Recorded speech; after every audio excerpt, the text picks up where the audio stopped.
I think it's about time I did an update on how to make the so-called papier-mâché flowers, because they're very, very attractive and you'll have a lot of fun making them. So here we go. I'm using this Porzella papier-mâché air-dried clay by Rhea. There's loads of air-dried clays out on the market. I just find it so much easier to use already made because I'm so busy. You can make your own and there are lots of recipes out there too. So a little piece of it, it's very squidgy. What I do is I roll it into a wormy squidge, and I cut some pieces of tissue paper. So I've got a pile of them here, and I've got a cup of, it's really water with a dash of PVA glue, because you'll see where I need that now. So actually I sometimes wet my finger to begin with a bit. Taking pieces like that, just take them off so you've got them ready. Say about 5 or 6, and then I'll show you how I do it. I don't think we leave that there. These are some I made earlier. I'll show you how to do it. So one piece of squidgy papier-mâché air-dried clay on a piece of card, and then you just literally squidge it across the surface of the paper. Take another piece.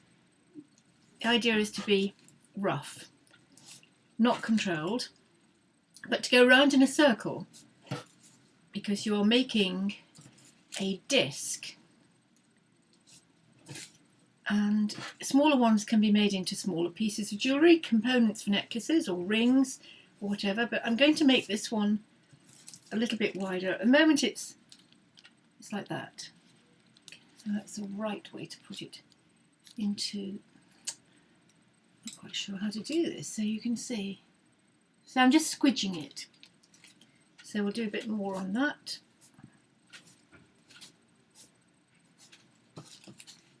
And spread it out.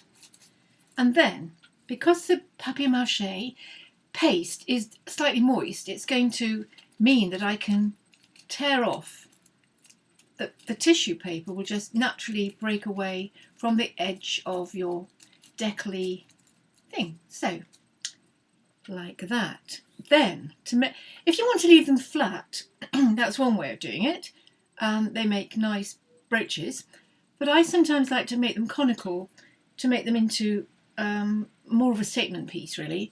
So I would tear it down towards the middle, like that. Dip my finger into the glue and just wet that backside there of the tissue paper. The tissue paper is just there as a sort of vehicle to make it easier. And then I bring that across like that, and maybe just pinch a little bit off just to make it more of a regular size. And then, see, it's conical and also rather nice. I have never used a microwave for cooking, but I bought one after having discovered that you can dry papier-mâché in it. So, and I've got one I made earlier here, which I've put a little circular, just a little blob of papier-mâché in the centre to create a sort of disc. And I've got one here that's like that. And I'm going to pop them in the microwave and show you how easy it is. About 20 seconds.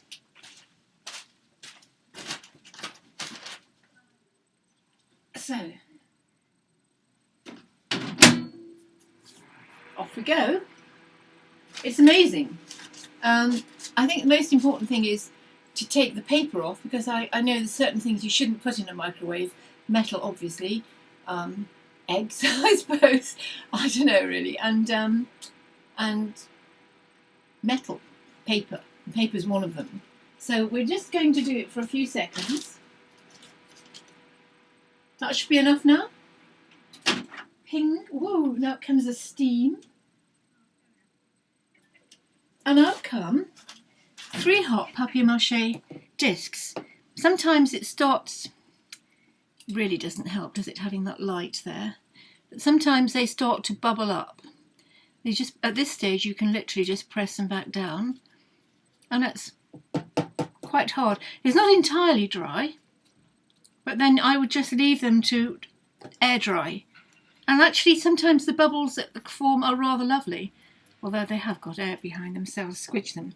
So first stage, smear it on. Second stage, tear it off. Third stage, microwave, or you don't have to microwave it. You can actually just let it dry out naturally.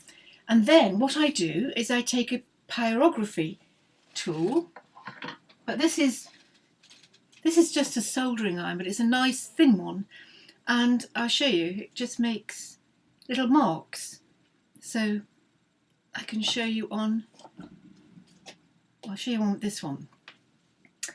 I tend to, because it's got a kind of conical end and then a sort of rim, if you press the centre into there and then press down like that,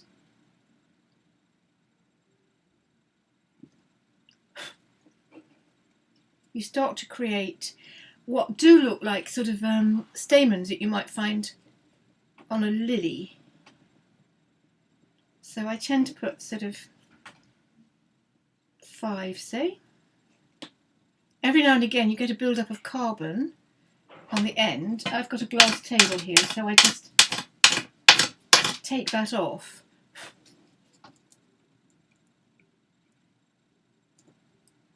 And you see, it really makes a nice mark.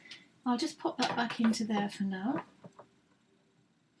And the other thing I do is I add a little bit of, this is acrylic gold size, which I put in the lid. Take some, and where I need it, I might put it round the edge like that. You probably won't be able to see how it looks by the end of this video because it takes about 15 minutes to go tacky. But it's lovely just to have that little tiny rim around it. And then also I might just sort of pop a little bit in between there. Then put it back in the water because you don't want that to dry on your brush because it just goes tacky. So that's waiting for gold size, and here's one I did earlier, and this one I'm just about to put the last little bit of gold leaf on, and that's it. Literally just grabs the gold leaf off the paper and transfers it onto the size, and then you can carry on burning into it. These ones here can also, you can put, I often do put, you see it's got a little central disc which I sometimes put metal leaf on as well in the centre, and then when they are dried out and gilded and I've got them to the level I want them to be, I will paint the back of it with epoxy resin. And there is a tutorial on how to mix up epoxy resin, and really all I do is just get an old paintbrush, the oldest I can possibly find, and then I just get it all ready on a sheet of glass, maybe with some plastic on top, so if anything does drip over the edge it won't stick and you can just pull it off, and I just put it on. Sometimes I put it on over a plastic cup or something so that it's only going to put the, you can see it soaks in, and any excess is only going to create shine, which is not the idea. The idea with this is to create a matte finish, so they'll look, here's one I did earlier.